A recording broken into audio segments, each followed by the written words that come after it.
Daros la bienvenida en nombre de la Sociedad Española de Genética al 44º Congreso de la SEG. Este año lo celebramos en la ciudad de Cartagena. Mi agradecimiento tanto a las personas que estáis aquí en la sala como a las que asisten en directo a través de la conexión que tenemos en nuestro canal de YouTube. Mi nombre es Teresa Roldán y soy la actual presidenta de la Sociedad Española de Genética. En esta ocasión iniciamos el Congreso con una de sus actividades más especiales y más significativas y emotivas, que es la ceremonia de entrega de los Premios Nacionales de Genética. Este es un acto en el que rendimos homenaje a personas cuya carrera investigadora ha sido fundamental para el avance de la genética en España. Esta es sin duda una forma simbólica, pero muy poderosa, de abrir unos días dedicados al conocimiento y a la divulgación de la genética.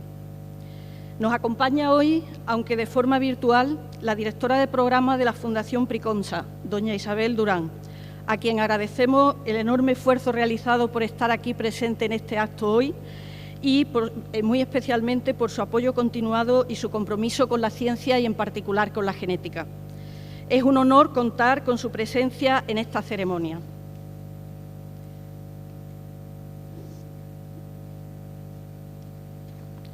Los Premios Nacionales de Genética son otorgados por la Sociedad Española de Genética y con el patrocinio de la Fundación Priconsa. Y, como digo, reconocen desde 2009 trayectorias científicas ejemplares que han contribuido de forma notable al avance del conocimiento de la genética en España y más allá de nuestras fronteras. La relevancia de las personas galardonadas con estos premios ha sido clave para que estos reconocimientos se consoliden como un referente dentro del panorama científico nacional, distinguiéndose tanto por su excelencia investigadora como por su impacto académico y social.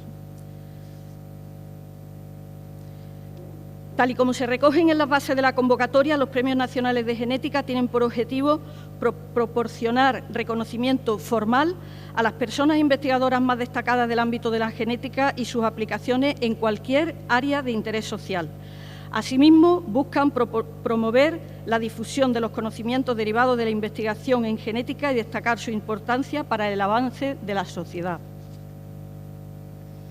En la actualidad se conceden dos modalidades: el Premio Nacional de Genética en la modalidad genética básica, que está destinado a reconocer aportaciones sobresalientes en la investigación fundamental en genética, y el Premio Nacional en Genética en la modalidad genética aplicada, que es otorgado en reconocimiento de las aportaciones destacadas en el campo de la genética aplicada con impacto en diversos ámbitos de interés social. Como digo, la Sociedad Española de Genética tiene el privilegio de otorgar estos premios cada 2 años gracias al firme compromiso de la Fundación Priconsa, cuya generosidad y visión de futuro hacen posible este reconocimiento.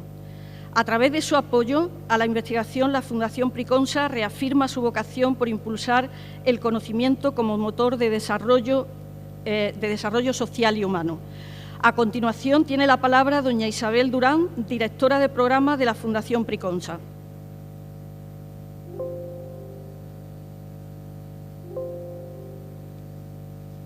Buenas tardes, ¿se me escucha?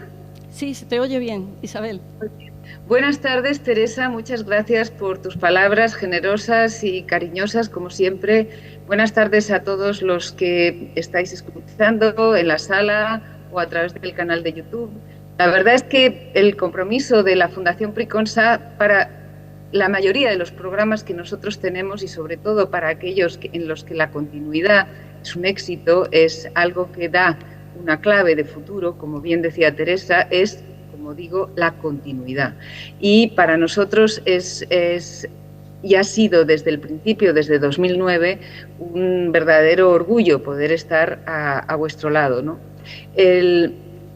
Es un honor para mí, en concreto, como directora de la Fundación Priconsa, acompañarles, aunque sea de forma virtual, en la entrega de estos prestigiosos Premios Nacionales de Genética, que nuestra Fundación tiene el orgullo de patrocinar desde, como decía Teresa, 2009, desde su nacimiento, desde la mano de María Jesús Puertas, cuando se premió en aquel momento a Antonio García Bellido, a Santiago Rodríguez de Córdoba y a Carlos López Fanjul, que muchos de vosotros son buenos recuerdos para nosotros muy entrañables, desde luego. Me excuso por no estar allí presente, pero no encontramos una forma de comunicación posible desde Cartagena para que yo pudiera estar mañana por la mañana pronto en Madrid, con tiempo para atender otras responsabilidades. Lo siento, pero esta vez y por primera vez no puedo acompañaros físicamente, pero sí de corazón y sí, desde luego, con el compromiso de siempre. La genética, aunque a menudo se percibe en la sociedad como un ámbito reservado a los laboratorios, es fundamental en nuestro día a día. Por eso es imprescindible que logremos trasladar a la sociedad la importancia real de la genética y su impacto en la vida cotidiana. Para nosotros esto es clave en el apoyo que hacemos a la genética y a vuestro trabajo. Solo si la sociedad comprende el valor de vuestro trabajo, podremos avanzar juntos hacia el futuro donde el conocimiento científico sea una herramienta al servicio de todos.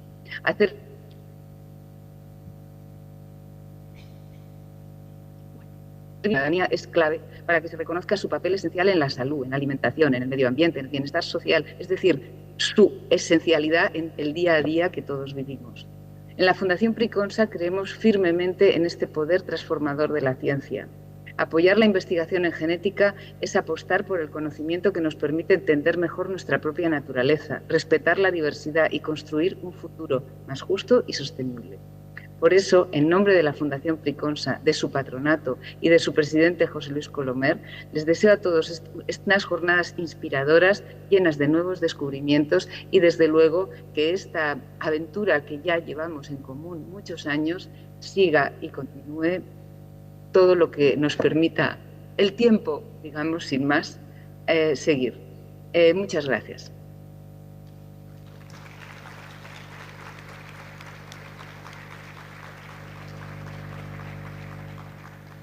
Muchas gracias, Isabel. Pasamos a la entrega del Premio Nacional de Genética en la modalidad de genética básica. Acta de la reunión del jurado de los Premios Nacionales de Genética 2025. Reunido virtualmente el jurado nombrado por la Sociedad Española de Genética, compuesto por las siguientes personas: doña María Teresa Roldán Arjona, catedrática de Genética de la Universidad de Córdoba, actuando como presidenta; doña Montserrat Elías Arranz, vicepresidenta de la SEG y catedrática de Genética de la Universidad de Murcia, actuando como secretaria; don José Luis Micol, catedrático de Genética de la Universidad Miguel Hernández de Elche. Resuelve conceder el Premio Nacional de Genética en su modalidad de genética básica a doña Amparo Latorre Castillo por su excelente trayectoria científica y académica. Destacan sus aportaciones pioneras al estudio de la variabilidad genética del ADN mitocondrial y su impacto en los análisis filogenéticos. El jurado reconoce asimismo su contribución al conocimiento del proceso de simbiosis y evolución hacia un estilo de vida intracelular por reducción genómica y complementación metabólica. Un fenómeno biológico y evolutivo fascinante. Ha creado escuela y ha destacado por su labor de promoción de la genética en España. La doctora Amparo Latorre Castillo es una investigadora pionera en el campo de la genética evolutiva y la genómica comparada, cuya trayectoria científica ha contribuido de forma decisiva a nuestro entendimiento de la evolución del ADN y de las relaciones simbióticas entre los organismos. Ha sido una figura clave en el estudio de la simbiosis entre insectos y bacterias. Sus investigaciones han permitido describir nuevos modelos de coevolución con implicaciones profundas en biología evolutiva, microbiología y biotecnología. A lo largo de su carrera ha publicado numerosos artículos científicos y dirigido un gran número de tesis doctorales, formando a generaciones enteras de genetistas y consolidando un grupo de investigación de referencia internacional. Su trabajo inicial sobre ADN mitocondrial de Drosophila sentó las bases de numerosos estudios posteriores, gracias a la estandarización de metodologías que aún hoy se utilizan. Más adelante, su foco se desplazó hacia el análisis genómico de bacterias endosimbiontes, donde ha descrito algunos de los genomas funcionales más reducidos que se conocen.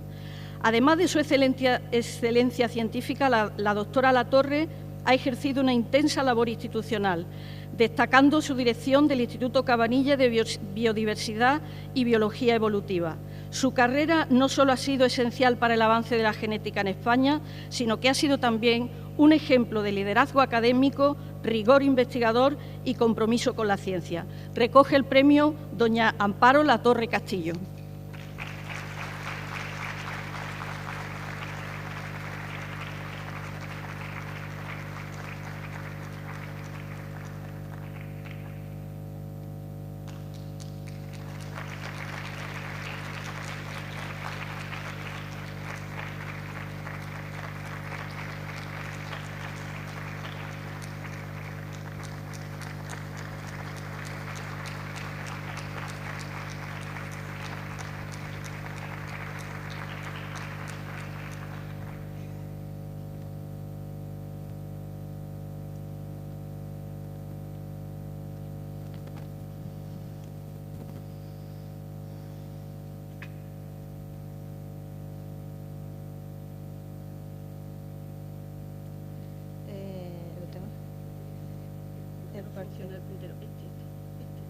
Vale. Buenas tardes a todos y a todas. Muchísimas gracias, presidenta de la Sociedad Española de Genética, y Teresa, amiga mía, bueno, conocida. También quiero dar las gracias al jurado que me ha concedido este premio que tanta ilusión me ha hecho. Muchísima, de verdad. Y un agradecimiento especial a la Fundación Priconsa y a Isabel Durán, que tengo muchas ganas de... Creo que la conozco, pero no hemos hablado en persona y estoy segura que en un futuro lo haremos. Y si me permiten, el resto de agradecimientos los haré al final, porque me emociono. Tengo muy claro... Bueno, voy a hacer una muy breve visión de cómo yo me considero a estas alturas y a ver si os gusta. Tengo muy claro que en la academia hay 4 pilares que definen, que son la docencia, en mi caso siempre aprendiendo, la gestión, participando en comisiones o en cargos académicos, y investigación y formación, que siempre las considero unidas y que las definiría como una gran pasión por la ciencia y especialmente por la genética. Muy brevemente, como docente, he impartido muchas materias, ahí están, licenciatura y grado, falta grado, materias muy cambiantes a lo largo de mi tiempo como profesora. Solo por poner un ejemplo, cuando me preparé mi primera clase de genética molecular, lo hice con el Levin, el Jeans, el número 1. Creo que entonces se descubrieron los intrones, estaba por allí. Y luego tengo todos en una estantería, porque creo que es una buena historia de la genética molecular. Y me vinieron muy bien para preparar mis clases. Se me ha ido. Tengo que ir para atrás. Sí. No voy a poner la mano ahí, lo prometo. También he recibido muchísimas gratificaciones durante todos estos años y solo quería traer un ejemplo, casi anecdótico, en la asignatura de Biología Evolutiva durante la pandemia del grado de Bioquímica y Ciencias Biomédicas. Al empezar el examen, ahí se ven con mascarilla los estudiantes, vinieron los 2 delegados y me hicieron entrega de esta camiseta que parafrasea a Dobzhansky, como supongo que se lee, en donde me sustituyeron a Lucas por Amparo y el árbol de la vida eran todos mis estudiantes. Eso realmente gratifica muchísimo. En cuanto a la gestión, pues básicamente he tenido 3 cargos de gestión: vicedecana y vicesecretaria de la Facultad de Ciencias Biológicas y secretaria y directora del Instituto Cabanillas de Biodiversidad y Biología Evolutiva. En los 3 casos he recibido un reconocimiento por parte de la Universidad de Valencia porque fui la primera mujer. Entonces tengo 3 diplomas en momentos diferentes de la vida. Y también pues es gratificante haber sido la primera mujer en estas líderes. Y luego ya, como investigación, yo tengo claro que en mi trayectoria ha habido como 2 puntos de inflexión que han marcado los estudios posteriores. Y sin duda, el primero de ellos fue mi estancia postdoctoral en la Universidad de California en Davis, que por cierto era UCD y entonces existía el partido, entonces nos hacía mucha gracia, la verdad. Pedimos unas becas, me fui allí con Andrés Moya, mi marido, y una niñita de 15 meses, y pedimos unas becas del Comité Conjunto Hispano-Norteamericano, que posteriormente se transformaron en las Fulbright. Fue muy gracioso, o no sé, interesante, porque a Andrés le llamó un miembro del comité hablando en inglés, horroroso, y al acabar le dijo, una pregunta, ¿usted de qué conoce a Amparo Latorre? Y le dijo, pues es mi mujer. ¿Y cómo han perdido una beca con la misma dirección y no han dicho que eran pareja? ¿Qué sabíamos nosotros en aquella época que era lo mejor para convencer a la gente? Bueno, pues allá que nos fuimos, y allí en Davis yo inicio una nueva línea de investigación con técnicas de genética molecular, en concreto evolución del DNA mitocondrial de Drosophila y análisis filogenético. Yo realmente fui allí a aprender técnicas de biología molecular. Tengo que decir que hice mi primera PCR, no creo que sea esta máquina, pero era así, ¿no? Sí. Bueno, es igual, sin puntero, porque es muy cortita. Aprendí muchísimo y desarrollé un método de extracción del DNA mitocondrial rápido porque es una molécula circular covalentemente cerrada, como los plásmidos. Entonces, yo hice un método similar al que se utilizaba para extraer plásmidos bacterianos. Funcionó muy bien y, de hecho, esta investigación la seguí durante un tiempo cuando volví a España. Quería aprovechar... ¿Cuál era? Esta. Quería aprovechar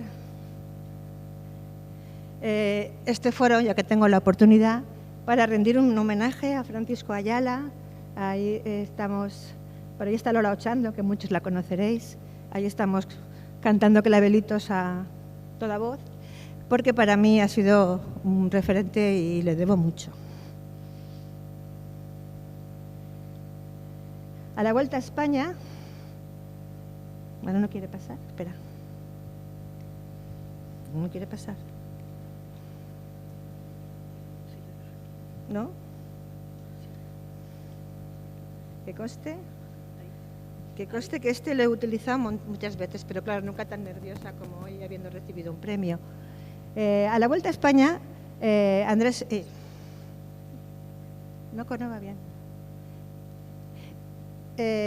Andrés y yo creamos el grupo de genética evolutiva en el departamento de genética e iniciamos una nueva línea de investigación en pulgones. ¿Por qué en pulgones? Pues porque necesitábamos algún proyecto y Drosophila estaba totalmente copada por muchos investigadores de renombre.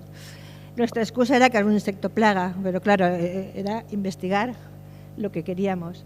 En concreto, pues estudiamos estructura poblacional en pulgones y bueno, publicamos muy buenos trabajos. Pero además es una época muy bonita porque prácticamente no teníamos nada.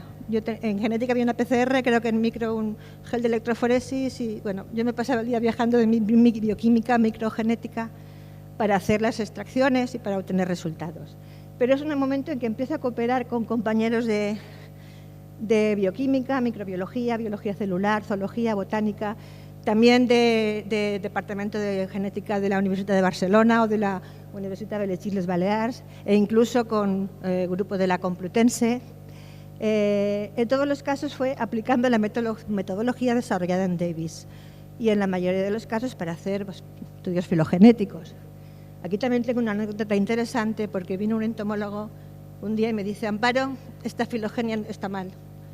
¿Por qué? Porque estas dos especies no pueden estar juntas, porque les falta, ponte, 2 pelitos, no lo sé.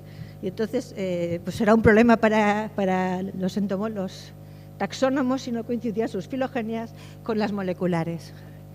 He trabajado con con bastantes especies, con delfines, con parásitos de mamíferos, con especies en peligro de extinción, lagartijas, parasitoides, otras drosófilas, además de en pulgones. En muchos casos fue codirigiendo tesis con otros profesores y muy enriquecedor también para mí.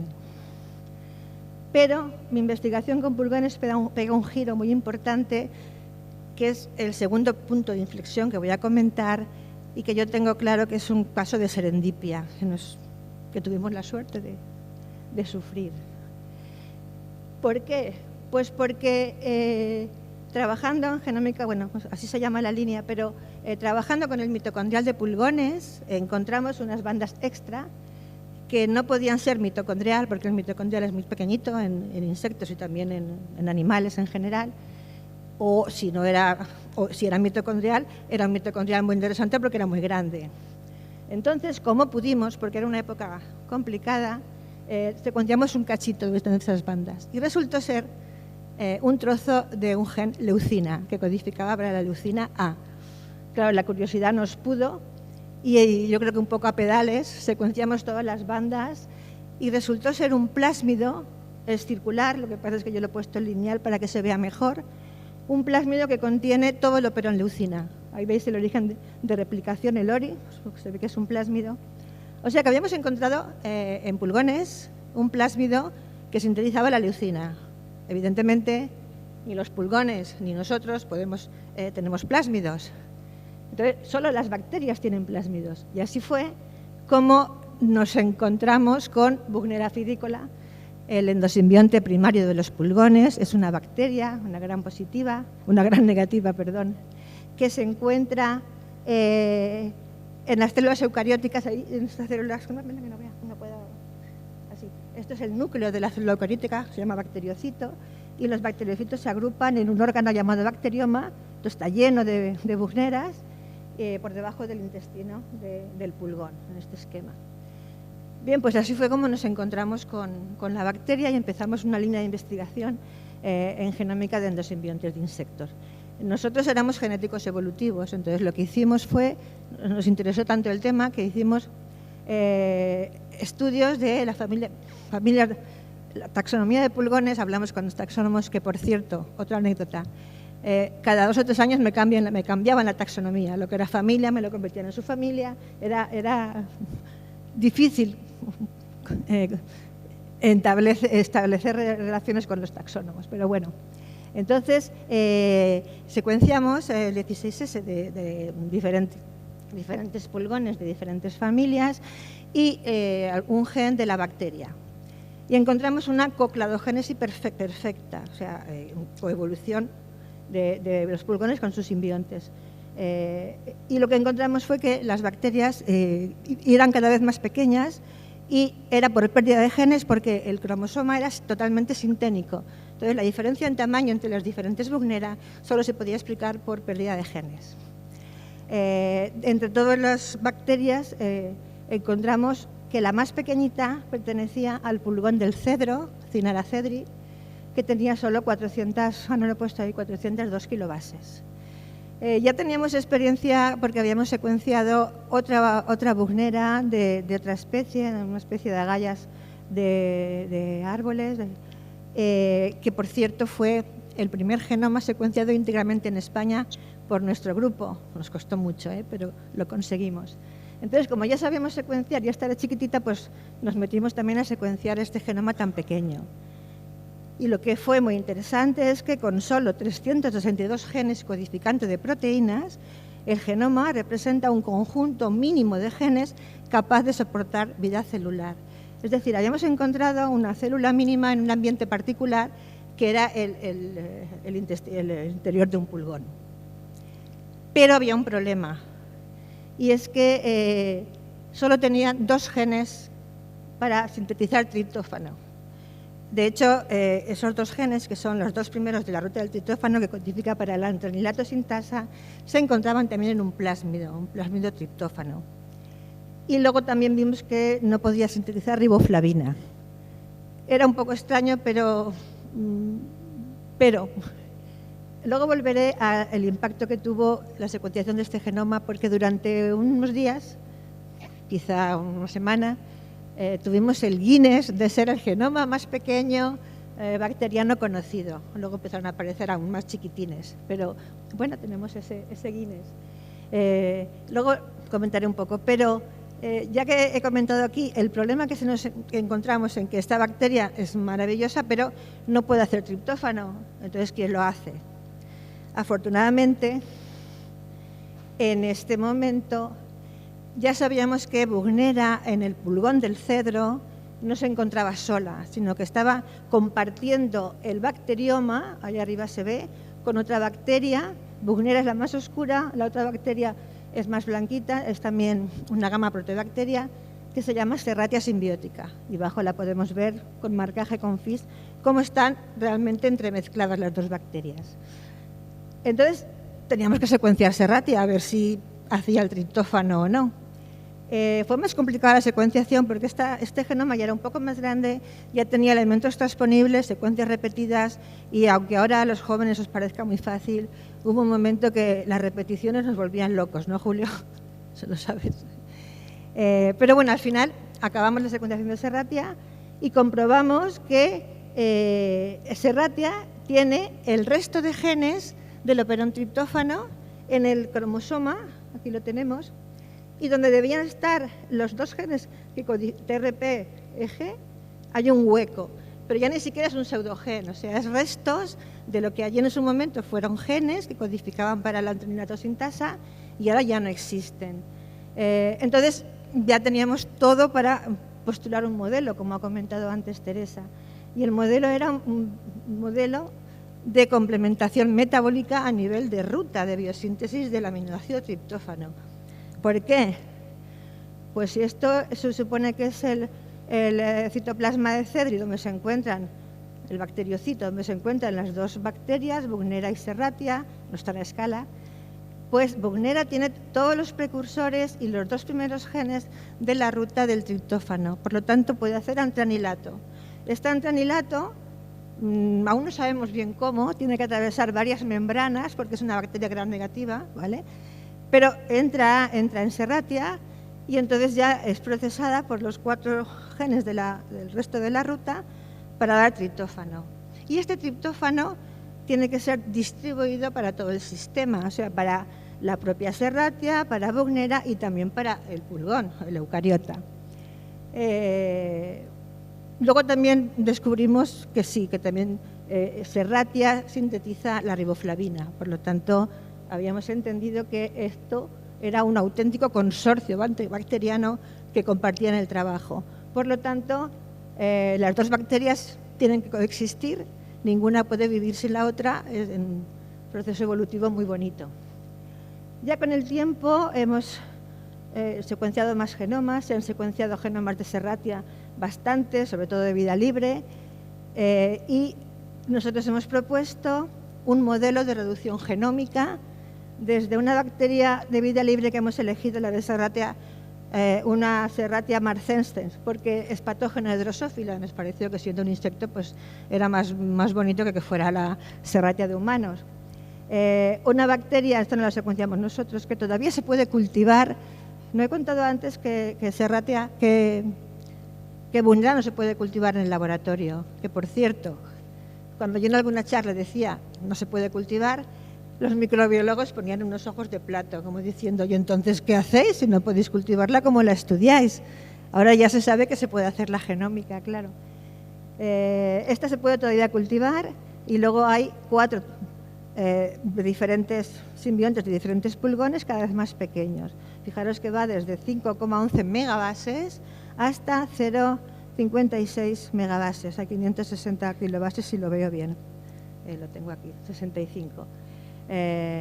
Y esto es todo lo que quería contar de trabajo, porque lo que hemos hecho posteriormente es seguir trabajando en genómica. Hemos introducido la microbiota, yo también he trabajado en microbiota en humanos, he publicado trabajos pues, trabajando, por ejemplo, con microbiota, pues con Clostridium difficile y trabajos muy bonitos, pero que no es exactamente lo que yo creo que me define. Por eso, como tenía 15 minutos, he decidido hacerlo así de cortito. Y como he dicho al principio, cuando publicamos el genoma, que era muy pequeño, eso tuvo una gran repercusión, no solamente a nivel de investigación, sino también en los medios. Tuvo una gran repercusión. Y aquí he puesto algunos ejemplos de que me llamaban y explicaba y les hacía muchas gracias de que fuera chiquitín y yo creo que tampoco entendían mucho, pero algunos están escritos bien y otros lo lees y no entiendes mucho. Y nada, con el tiempo hemos secuenciado y estudiado el genoma de endosimbiontes de todos estos insectos, algunos pues con más de una bacteria, y siempre digo que pongo los insectos y no pongo los endosimbiontes porque son muy aburridas las bacterias, son todas redonditas y no tienen nada que los diferencie. En cambio, los insectos son muy diferentes. Y también hemos participado en algunos consorcios para secuenciar 3 insectos hospedadores. Y ahora ya, no sé cuánto he tardado, poquito, ¿no? Me importa muy bien. Y ahora ya, como decía antes, quiero también agradecer al Departamento de Genética, con el que siempre me he sentido y me siento como en casa, y especialmente a Rosa de Frutos, mi directora de tesis, que me transmitió seguro la pasión por la investigación y con la que todavía me tomo alguna que otra cerveza. Quiero también pues agradecer a mi grupo de genética evolutiva. Esto yo lo llamo la evolución del grupo de genética evolutiva, como veis.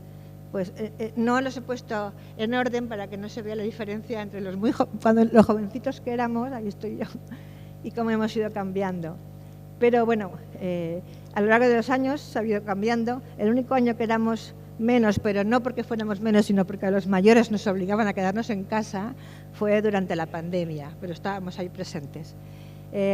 Pues han ido cambiando, algunos han permanecido, como por ejemplo el caso de Francisco Silva, que le quería, ahora no lo veo por aquí, a Paco Silva, que tenía que estar aquí hoy, pero su hija decidió que se le adelantara el bebé, pues 3 semanas creo, con lo cual se ha tenido que ir a Barcelona, que es donde está la hija, muy bien entendido. No sé si estará oyéndome.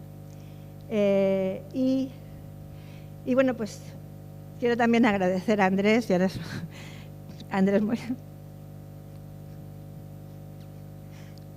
lo había ensayado, pero no me sale.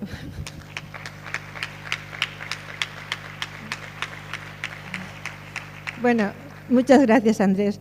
A mis hijos, a Andrea, que aprendió a decir drosófila antes que mosca, a mi hijo Tony, que la primera vez que me fui de congreso, era muy chiquitín cuando volví, me agarró de la falda, lo que llevara, y no me soltaba, y a mis 3 nietos, a los que les dedico este premio, aunque todavía no sepan de qué va.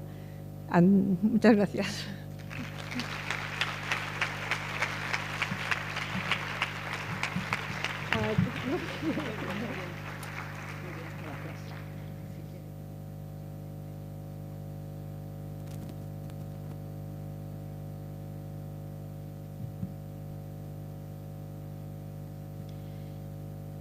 Pasamos a la entrega del premio en su modalidad de genética aplicada. Acta de la reunión del jurado de los Premios Nacionales de Genética 2025. Reunido virtualmente el jurado nombrado por la Sociedad Española de Genética, compuesto por las personas que anteriormente he detallado, resuelve conceder el Premio Nacional de Genética en su modalidad de genética aplicada a don Miguel Torres Sánchez, por sus contribuciones seminales sobre cómo la actividad de los genes regula los procesos de regionalización en el desarrollo embrionario y el descubrimiento de mecanismos genéticos implicados en el control de la calidad y la regeneración de órganos, sentando así las bases para el desarrollo de terapias regenerativas del corazón y la vasculatura. El jurado destaca asimismo su excelente proyección internacional y el gran impacto de sus publicaciones. El doctor Miguel Torres Sánchez es una de las figuras más influyentes en la genética del desarrollo de España y fuera de nuestro país. Su carrera científica ha estado dedicada a comprender las bases genéticas del desarrollo embrionario, la organogénesis y la regeneración. Desde su posición como coordinador del programa de regeneración cardiovascular y responsable del grupo Base Genética del Patrón y la Regeneración de Órganos del Centro Nacional de Investigaciones Cardiovasculares, ha consolidado un grupo de referencia internacional en estudios sobre cómo se generan las formas y las estructuras en los organismos multicelulares y cómo estos procesos pueden ser modulados con fines terapéuticos.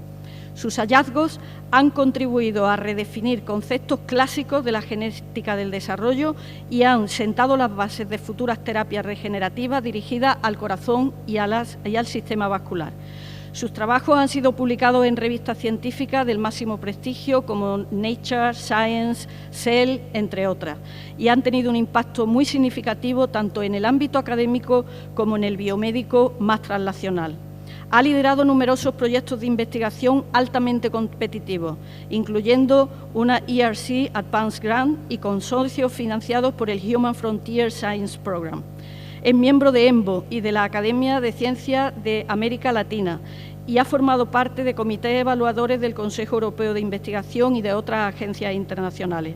Su perfil combina la excelencia científica con una notable capacidad de liderazgo institucional y una visión estratégica orientada al impulso de la genética y la biomedicina, tanto en el ámbito nacional como internacional.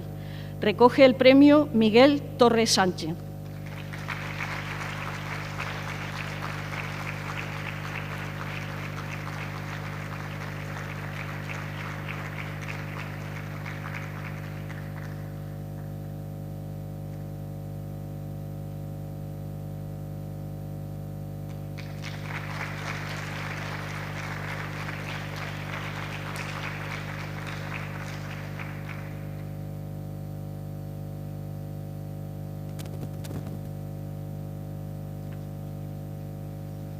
Bueno, yo no he traído diapositivas, no sé si eso es bueno o es malo, ya me lo diréis después. Bueno, tengo un inmenso agradecimiento a la Sociedad Española de Genética, al jurado que decidió este premio y, por supuesto, a la Fundación Briconsa por conceder este premio. Creo que hay tantos genetistas buenos en este país que el pensar que alguien considera que yo lo merezco, pues es un gran honor. Y especialmente porque algunos de mis referentes de toda la vida, como Antonio García Bellido, Ginés Morata, como os voy a contar ahora, pues lo han recibido anteriormente. Entonces realmente me siento bueno, pues muy honrado por este premio. Yo quería hablaros de varias cosas, sobre todo agradecimiento, porque creo que detrás de una carrera científica hay tanto que agradecer a otras personas que si no reconocemos esto, pues estamos muy confundidos. El primer agradecimiento enorme es a todo mi equipo de trabajo, toda la gente que ha trabajado conmigo durante todos estos años, desde que tuve mi grupo independiente, y a los que actualmente están, por supuesto, porque la labor científica es siempre una labor de equipo. Nunca podemos pensar que hay individuos tan especiales que lo pueden hacer todos solos. Y yo les tengo un profundo agradecimiento y he tenido mucha suerte de encontrar colaboradores siempre excelentes. También quiero hablaros de motivación, porque creo que para la actividad científica la motivación es esencial y creo que, por ejemplo, el que existan estos premios es un gran estímulo y una gran motivación. Para mí, recibir este premio no es una meta, es un estímulo a hacer mayores esfuerzos. Y hablando de motivación, pues me tengo que retrotraer. Yo nunca he sido profesor de universidad, pero admiro mucho a los profesores y creo que si hoy estoy aquí, en parte es por una profesora de genética que tuve en segundo de carrera en la Universidad Complutense, Alicia de la Peña, que un día llegó al estrado y nos contó la teoría de los compartimentos que se había publicado hace no tantos años por el grupo de Antonio García Bellido. Ese día a mí los ojos se me salían de las órbitas y yo identifiqué claramente que eso es lo que quería hacer. Genética del desarrollo, que ni siquiera sabía que existía, era una disciplina realmente que había nacido hace poco y que se estaba desarrollando en torno a Drosófila. Y precisamente en España había una escuela de Drosófila pues excelente, como todos sabéis. De manera que cuando en cuarto de carrera aparecieron unos carteles por ahí en la facultad, busco a estudiantes interesados en hacer una tesis de terminación sexual en Drosófila. El jefe del grupo era Lucas Sánchez, pues ahí me tiré de cabeza, tuve la suerte de que me cogió y pude hacer una tesis en determinación sexual, identificar los primeros factores genéticos que estaban implicados en el establecimiento de lo que se llama la razón XA. Como sabéis, cuando yo empecé se sabía que lo importante era el balance entre cuántos cromosomas X tenías y cuántos autosomas, pero no se conocían los elementos genéticos y nosotros pudimos identificar varios de ellos. Tengo que agradecer entonces enormemente a Lucas, porque Lucas fue un referente siempre y me enseñó la forma de aproximarme a la ciencia durante esos años. Quiero recordar también aquí a Juan Modolel, al que muchos conoceréis, y los que lo conocisteis sabéis que era tan buen genetista y científico como persona, y a mí me ayudó también mucho en la tesis. Me enseñó lo que es ser generoso con alguien que está empezando y me ayudó mucho a progresar con mi tesis y acabarla. Total, que todo fue fantástico, todo fue muy positivo. Yo habíamos publicado muy bien, me creía el rey del mundo. Y bueno, pues empecé a buscar laboratorios para irme al extranjero. Y finalmente me decidí por Peter Gruss en el Max Planck en Alemania, y decidí con ese movimiento cambiar de drosófila a ratón. La razón es porque en ese momento se estaban empezando a publicar los primeros experimentos de gene targeting. Gene targeting que prácticamente no se podía hacer en ninguna especie y sin embargo se podía hacer en ratón.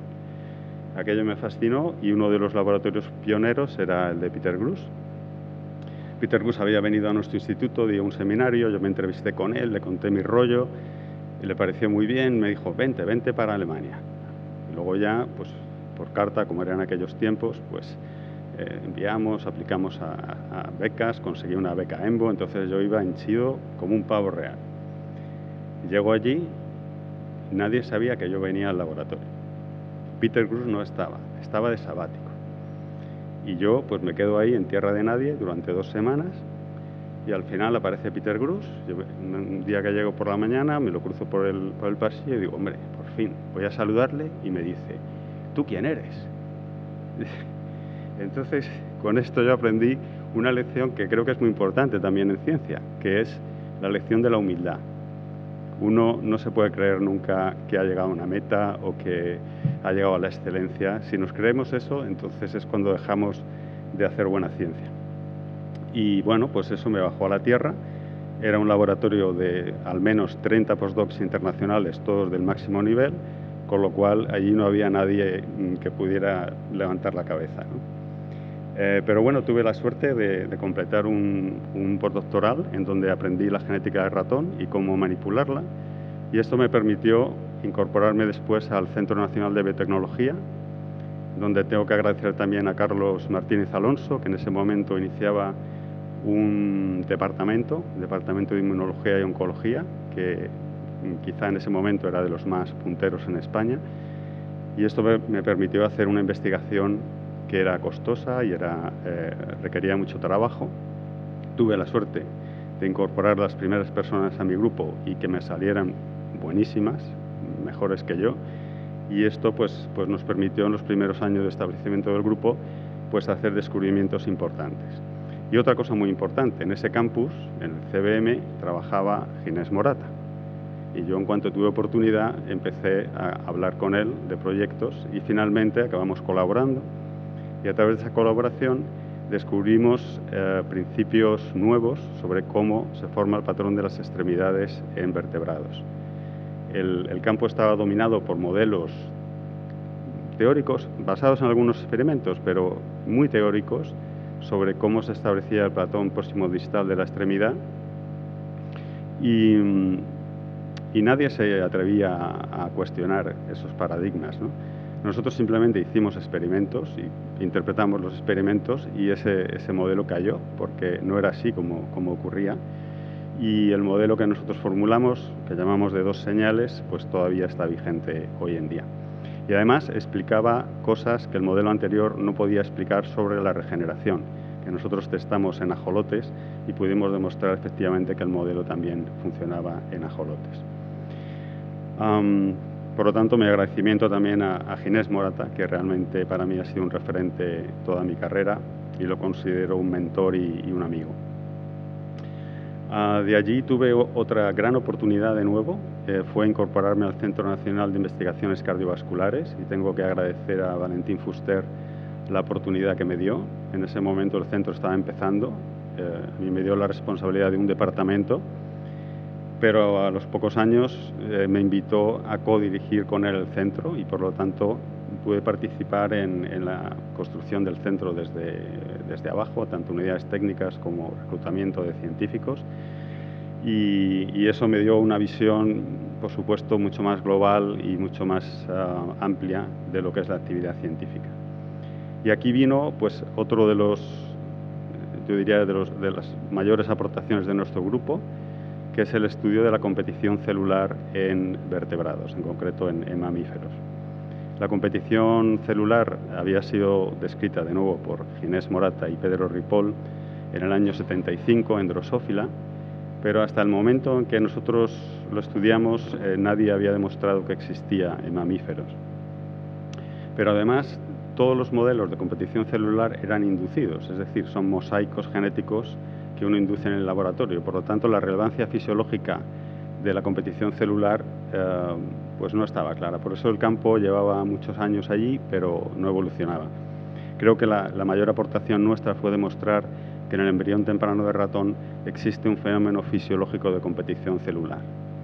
Estamos hablando aquí ahora de genética somática, de variación somática, diferencias entre células y cómo esto influye en la dinámica de qué células sobreviven y qué células se eliminan.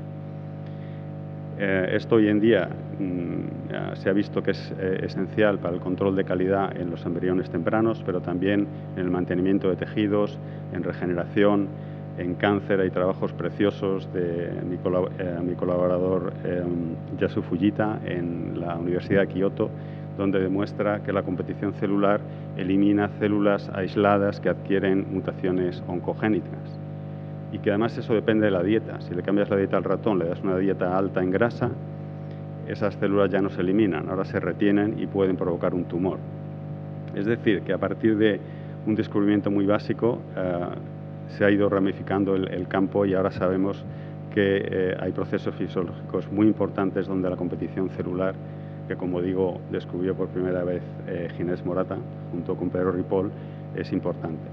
Nosotros lo estamos aplicando al concepto de regeneración y, por supuesto, estamos en un centro de investigación cardiovascular y estamos intentando regenerar el corazón, obviamente, porque el corazón es un órgano que cuando sufre pérdida de cardiomiocitos no puede renovarlos. Nosotros, basados en los descubrimientos de competición celular, tenemos ahora varias estrategias, hemos hecho patentes y estamos pensando en empezar a aplicar estas posibles terapias de manera experimental en cerdos en los próximos años y esperemos que dentro de poco en los humanos. Yo creo que esto es todo lo que os quería decir.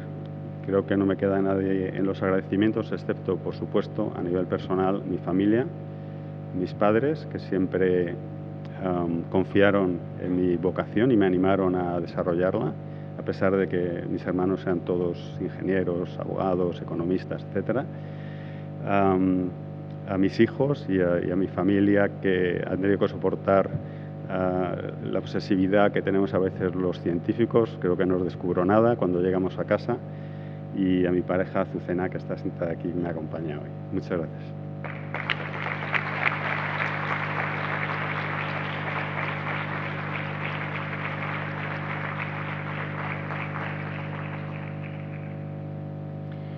Bien, pues pasamos a la clausura de este acto y para ello le doy la palabra a Isabel Durán. Bueno, pues gracias, Teresa, y sobre todo felicidades sinceras y profundas tanto a Amparo Latorre como a Miguel Torres. Vuestra dedicación y trabajo ejemplar no solo enriquecen el campo de la genética, sino que también contribuyen de manera decisiva al progreso de nuestra sociedad. Estos premios no solo reconocen el talento y la excelencia, sino también vuestro compromiso con un futuro mejor para todos. Así que gracias por el trabajo que hacéis y, bueno, pues para nosotros claramente es un honor y una suerte poder estar cerca de vuestro trabajo y poder aprovechar de él no solo lo que la sociedad, sino también su...